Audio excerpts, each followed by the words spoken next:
Alrighty, so news of the week episode on this Sunday afternoon, and this is going to be the last time I'm going to do a news of the week episode on the weekend because as the MLS regular season officially kick off next week, that means that we're back to doing the usual one news of the week episode, usually in the middle of the week. But despite the fact that we're only a week away from the regular season begin, that doesn't mean that there hasn't been any signings and also some transfer rumor and also some big outbound transfer that could still happen in the league. And one of the big signing that happened in these past couple of days actually just happened today, and that of course is the Colorado Rapids. They have announced that they have acquired Josh Atencio in exchange for 1.6 million general allocation money and some add-ons to the Seattle Sounders as well. Well, actually, it's technically should be 1.3 million general allocation money, and the add-ons is the 300K general allocation money that the Sounders could receive if Josh Atencio uh, met some performance incentive with the Colorado Rapids. But yeah, this is definitely a big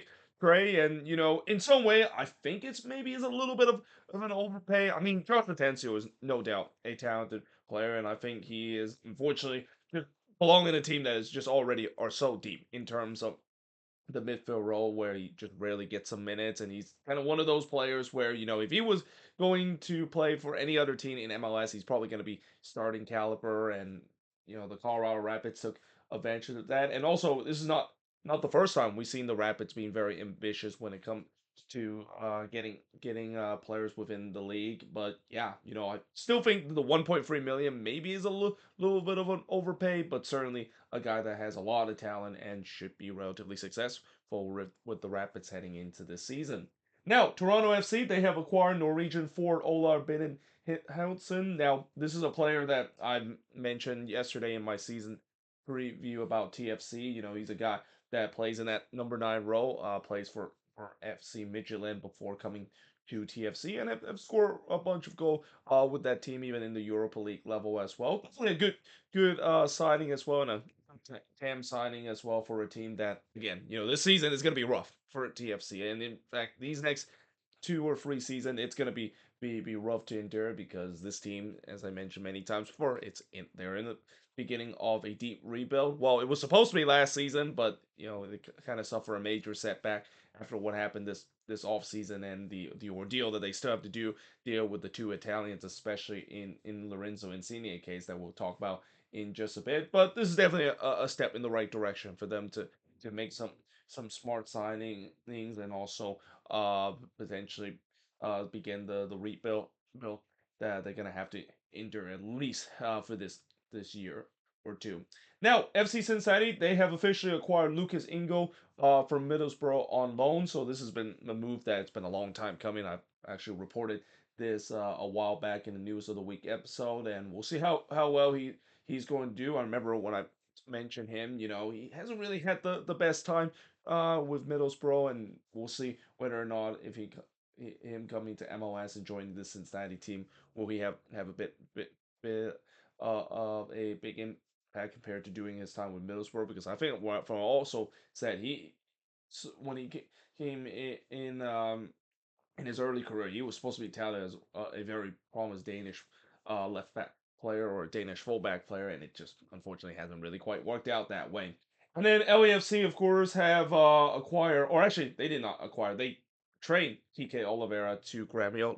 Let's actually change that because obviously they already have Kike Oliveira, but I'm just gonna write they have transferred Christian Kike Oliveira to Gremio, and this is another move that I've already mentioned before that it was about to happen, and especially with the way that it's pretty clear that he wants out of LAFC.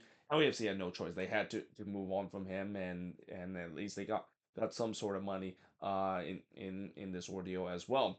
Now, talking about some transfer rumors and also some outbound bound transfer as well, because now there's a report suggesting that Botafogo is looking to sign NYCFC star number 9 Santi Rodriguez for a for $70 million, almost at $170 million. That would be just a crazy sale. And also, did I mention he's a striker? He more plays as a number 10 as well. But no doubt, this is definitely a big fee that NYCFC could receive, and it's one of those fees that I mentioned before for teams that they want to hold on to their best star as long as possible. Sometimes it's hard to do so because the asking price. I mean that's such a lucrative asking price that NYCFC simply just cannot turn it down. But we'll see whether or not if they do accept that. And again, they do accept that that is a big loss for NYCFC, and that maybe kind of dwindle their potential ceiling heading into this season because Santi Rodriguez means so much to this team. We saw last season when he came back to this NYCFC team how that attack looks so much better compared to previous season when they decided to loan him out. And yeah, it's not going to be an easy replacement, but I can understand why they decide I want to move on from him because again, this is where we always have this discussion of you don't want to let go of your best player, but at the same time, with MLS kind of promoting this as more of a selling league, and teams when they see that big of amount of money that is being offered, it's hard to kind of turn down that offer. And the same could be the case with the Houston Dynamo too, because there's now a report suggesting that Palmeiras is looking to sign Mikael for what could be a club record transfer outbound fee. Now they didn't exactly mention what exactly the club record transfer outbound fee is, but I'm assuming it's probably going to be a lot of money. And Mikael has done a really good job doing his time with the Dynamo, one of the anchor in that back line. And again, even though the Dynamo would really love to keep their star center back for another season, if the amount is definitely there, and especially with Palmeiras, a giant in the Brazilian game, a team that's not afraid to spend a lot of money to get MLS talent in the past. It might be one that the Dynamo just can't. It might be an offer that's too good for the Dynamo to not accept, and especially from what I heard, it being a club record transfer fee, something tells me it's going to be almost. I wouldn't say as much as the Santi Rodriguez amount, but probably pretty close to that range, somewhere maybe about 8 or 10 million that the Dynamo could receive. And then LAFC is report that their agreed term to sign Chinggis under from Fenerbahce. Remember this guy when he was with Roma and how there was a lot of potential that he could be a really decent player? Yeah, things haven't really quite worked out for him. He's now back in his native country in Turkey, and apparently, from what I also heard, there seems to be some disagreement within in a certain supporter group about this signing, mainly because yeah, he's a Turkish player, and as we know, LA has one of the biggest Armenian population in the country, and just not to go too deep in terms of the whole political view, yeah, they don't get along with each other, Turkey and Armenia. So yeah, it is a bit in that perspective, it is a bit controversial, but in terms of the player itself, I think this could be a good signing. Again, this player, I will never forget the memorable moment that he had with AS Roma, especially that game against Barcelona a couple of years ago. He was pretty much at the center of that big comeback that Roma had against Barcelona in the second leg of the Champions League. But nevertheless, it's going to be a big signing that if LAFC can get, and a player that still could be a good player, and still a relatively young player that is looking to try to reach his potential and go back to Europe. Something similar to what I would say, kind of like a Ricky Pooch kind of signing, where Ricky Pooch had a lot of potential, didn't quite work out, but now come to MLS and he's easily one of the best player in this league, and probably the best midfielder or deep line playmaking midfielder in this league as well. And then moving on in terms of the next news and going back to the whole Lorenzo Insigne situation. So I've already mentioned a lot in my season preview about the Lorenzo Insigne situation. But in case if you didn't watch that season preview, which you probably should watch if you are a TFC fans after this video, there is reports saying that they're going to sit Lorenzo Insigne as the progress right now to transfer him out of the club has been relatively slow. And from what I also read from the article, it seems like they're giving Lorenzo Insigne two options. They're either going to transfer him to the club that he wants to join, and there's a couple of teams out there. They didn't specifically mention who, but there were definitely a couple of teams from different countries that is looking to get him. But the other option would be they just exercise a buyout. And again, I've said this part. I'm kind of surprised that they haven't really quite done that.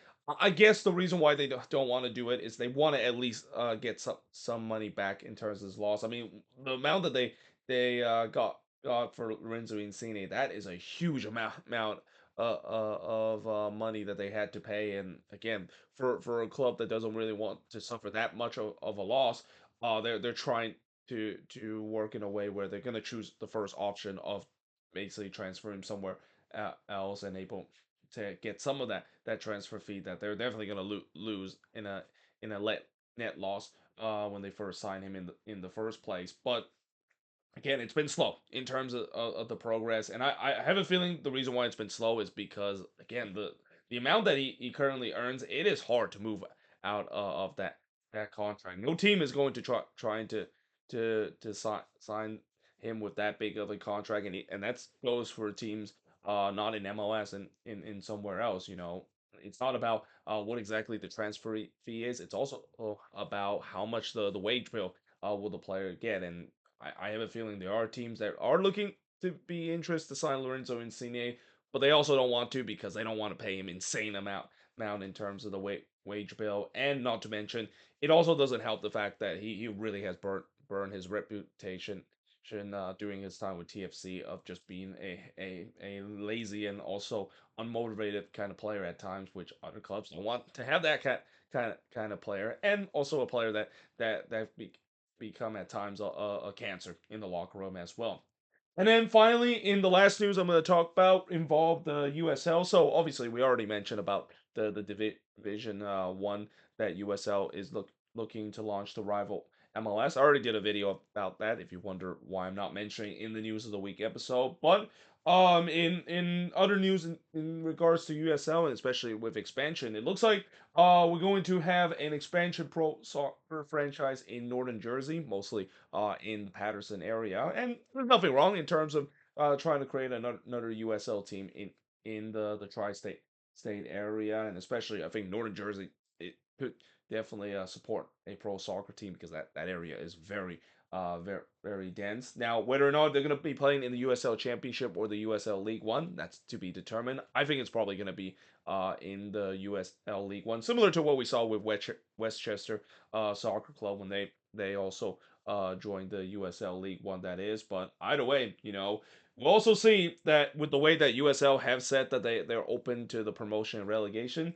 If Northern Jersey does get a team, I mean that would be very interesting to see them potentially promote all the way to Division One. And depending on how Division One is going to work, and we also talk about whether or not with the way that USL is being very ambitious of creating this league that really rivals MLS in the same tier of whether or not there's going to be a merger that is. I mean, this might be crazy to say, but there could be a case where you could see this team get promoted into Division One, and they could also be part of the merger if it does gets that way. So imagine you see Northern Jersey potentially getting an MLS team as well, which I don't think that's going to really satisfy a lot of the Red Bulls fans and also the New York Red Bulls in general. Because again, despite the fact that I know people always make the jokes about the New York Red Bulls not really playing in the state of New York, they're playing in Jersey, and most of it, they feel like they're a Jersey team rather than a New York team that is.